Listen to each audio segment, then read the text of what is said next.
Alright, now that we have the back plate off, and it's suddenly the lighting is different in here, it's almost as if we didn't have the right screwdrivers or screws and had to go to the store and came back like 3 hours later. Which we did. Alright, so now to get off this little bracket, I guess, whatever that holds down the cooler on the front here.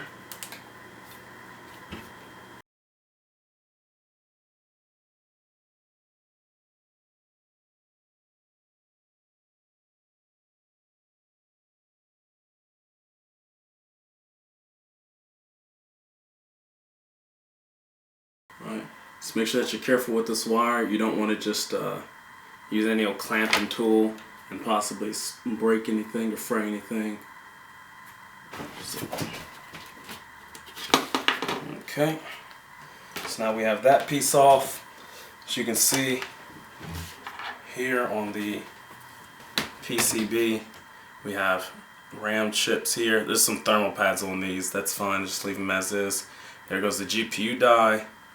1, 2, 3, 4, 5, 6, 7, 8. 8 gigabytes of RAM. I guess that's 1 gigabyte chips on there. 8 1 gigabyte chips. You have your power delivery system MOSFETs across there. And here is the heat sink, which hopefully we'll be able to keep for this video. Of course, I'm going to get rid of this piece. This is the piece I don't want. That's going to get in the way of the water block here. So now to just take this apart.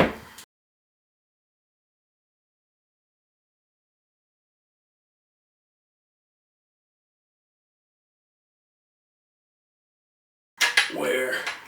Good. There you go, you get a good look at the fan. It's a radio fan there.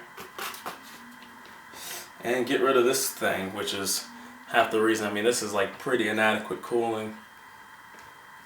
It's mostly aluminum block here, a little bit, I guess, copper on there. Don't have any use for this. I'll probably never see or use this thing again. Alright, now that that's over with, be reattaching all of this. So I want to see if this is going to be able to sit on there with the block still attached. That's my mission here. This thing back on some sort of way. Okay, that's lined up.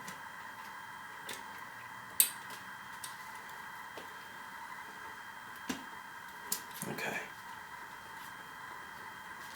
All of that's back on. All the thermal pads are sitting back on top of the RAM. We'll see if this block can fit there. It may not. Hopefully it can.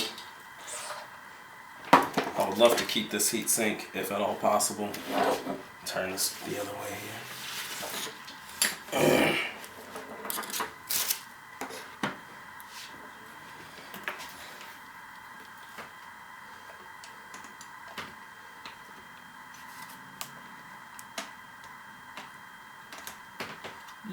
Maybe not.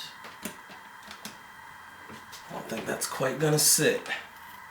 Unfortunately, I'm not going to saw anything off, but I do have a solution for that. I thought that might have happened, which is why I bought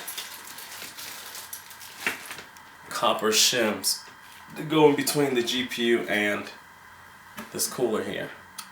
Make up for any space that wasn't going to be filled. Now I know this isn't the best non-fiber cloth and material for me to use, paper napkin, but I'll just try to be extra careful to make sure I'm not leaving any fibers on there. Good old alcohol. We're going to clean off the old thermal paste that's been sitting on the GPU.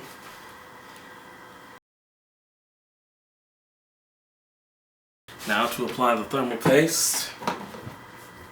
Try to get not too much on here, but be a little bit more generous with the GPU than you can be with the CPU. So I don't want to be too afraid of it.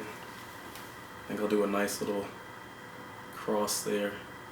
Kind of keep it a little bit light. Yeah, that'll work. Okay.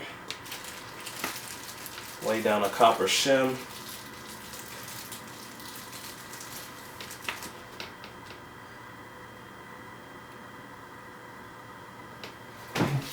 Sure that shouldn't be touching anything important. Should lay on the edge just above everything that it could touch there. Yeah, that's good. Alright. Then lay down another layer on top of the copper shim.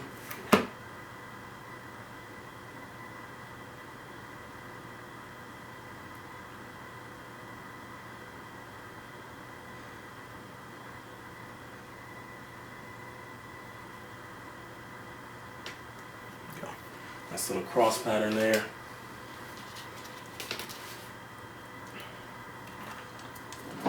Should, theory, make up for that bit of space there. Yeah, I believe it will. There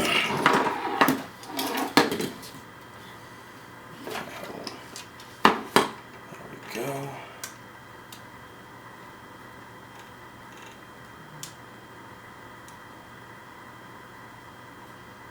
So it was a bit of a struggle, but we were able to get it on. We used 4 small threaded screws, longer screws. You'll be able to see them actually sticking out right around the plate here. We did put the springs back on because this did come spring loaded. This little frame here. So this is back on to provide, I guess, maybe a little additional cooling, whatever that was for. It was a pain, so we had to kind of cut the camera away for a bit, but it's all done now. Now to, first of all, plug that fan back in. Fan replugged. And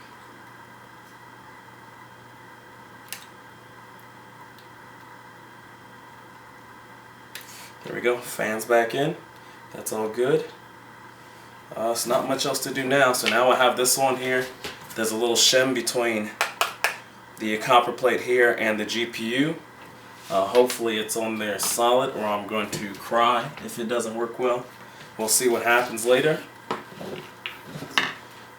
Make sure that the direction, if I were to fit this into my computer, is kind of headed towards the GPU, so it's going towards the front of the case. Should make this a little bit easier. So now, the next step, before I decide to do anything further, is we're going to cut an incision into this plate here to make room for these tubes using this here Dremel. Alright, remember to always wear eye protection. Don't be like me.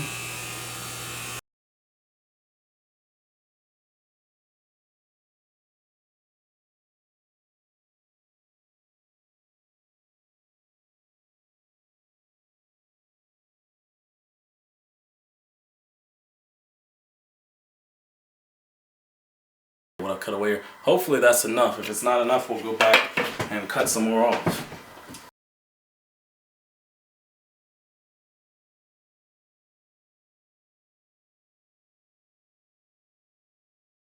Alright, it's fitting. Now all we got to do is get everything screwed back in, and hopefully it still works.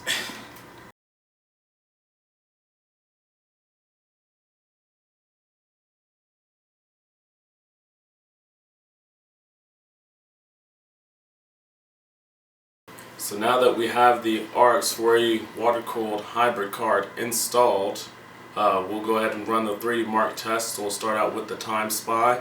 I have the power limit up 30%.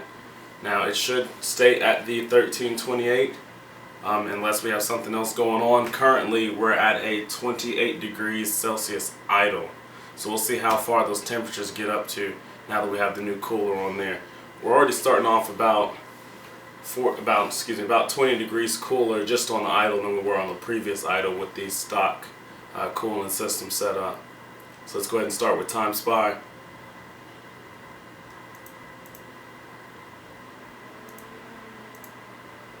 So currently in Time Spy, we're hitting the 1328 megahertz.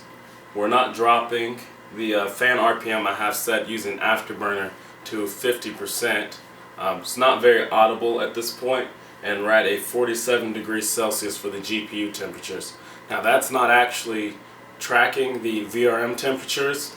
I can't really give you a rough estimate on the VRM temperatures. I was able to keep the heatsink on, so it shouldn't change from the stock settings, and I haven't added anything to the voltage of the GPU either. We'll see how we max out here on the temperatures. So during the Time Spy test, again with all settings pretty much to the default stock settings, besides the power limit, the highest temperature that I saw for the GPU core was a 54 degrees Celsius, which is more than 20 degrees cooler than what we were reaching with the reference blower style cooler. I didn't see any changes in the megahertz. It held 1328 the entire time, so definitely we wouldn't be running into any sort of temperature into any sort of temperature throttles during our testing. Alright, so now that we're done with Time Spy, we're going to move on to Fire Strike test. Still holding the constant 1328 megahertz. I don't think we'll get any degrees higher than the mid-50s. We shouldn't, at least. Again, everything else is the same as the Time Spy test. Running that 50% fan curve with 30% boost to the power limit. So far, everything's good. Holding the 1328, no artifacting, which shouldn't occur at this point because we're not overclocking the card. We've only raised the power limit. We ran the Fire Strike test. Fire Strike got a final score of 11,564 with 13,847 for the GPU score. Now, the max temperature that I saw was 55 degrees Celsius. We maintained the 1328 megahertz that the card is supposed to hold. The fan did not have to spin up, which it won't really have to, considering that now we have the cooler attached. The radiator and that fan take care of most of the cooling. As far as that goes, it's not really an unusual score, but again, we haven't started the overclocking, so now that we have these results, we'll see if we can press it a little bit closer to the Fury X. I don't expect we'll get too close. This card isn't really known to be a good overclocker, but we'll see if we can't get maybe another 70 megahertz or so attached to the core clock. So after going through a couple of Time Spy tests trying to see what'll stick as far as my overclocks go, I didn't do anything to the core voltage, just kept that the same. Boosted my memory up to 2,250 megahertz over the regular 2,000 megahertz and took the core clock up to 1370. Alright, so we'll go ahead and run the Time Spy test and see exactly how well we do. Alright, so we're finishing up here on the first Time Spy test. We'll move on to the Fire Strike test after this, where we were able to maintain the 1370 megahertz. We saw some temperatures get up towards 60 degrees in the lower 60s on the GPU core, but nothing too much. Definitely much cooler than how the card usually runs, which has a temperature limit up to 90 degrees, so we're still clearly way under that with the water cooling. So let's see what we get here for our final Time Spy score. So our final Time Spy score is going to be 4,524 with a graphics score of 4,440. Alright, now we'll move on to the Fire Strike test. Alright, so we're finishing up with the Fire Strike here. Right now it's running the combined test. We're holding that 1370 megahertz, 55 degrees Celsius on the GPU core temperature. Let's see what we get here for our total score. Our total score is going to be 12,038 with a GPU score of 14,539. Well, it's a pretty decent overclock. You could probably push it a bit further if you wanted to mess with the voltage. I played with it a little bit, but I wasn't able to really get anything I thought was worth it or stable enough out of it. You could if you wanted to, but I don't think that at any point you'll be able to push it really close to the Fury X. I did a few calculations. On average, even after overclock, this card's running about, on most of these tests, about 13% slower than the Fury X card at stock speeds. So you're probably better off if you just want to buy a Fury. If you think about it, is this project actually worth it? Is it worth it to water cool an RX 480? Probably not. You're going to spend about $90 just on the cooling kit alone. You're going to void your warranty on the card. It's probably best just to go ahead and buy an aftermarket card instead. You will have slightly warmer temperatures, but you'll keep them low enough and you'll probably be able to get a decent amount of overclock anyway. So this project, although it was fun, it's probably not worth your money and not worth your time. We ran into quite a few bits of trouble during making this project, where we had to actually run out to a computer shop just to get screws that were small enough to fit through the holes in the plate for the Arctic Cooler Hybrid 3. In general, I would say that you're better off just placing your money either on a different video card. If you plan on overclocking this, I would just say you should probably go with something more like a 1070, because it's about the amount of money you're going to be spending. You can find a Fury X now on Newegg, I believe, for about $370, which is also another pretty good option if that's the route that you want to go.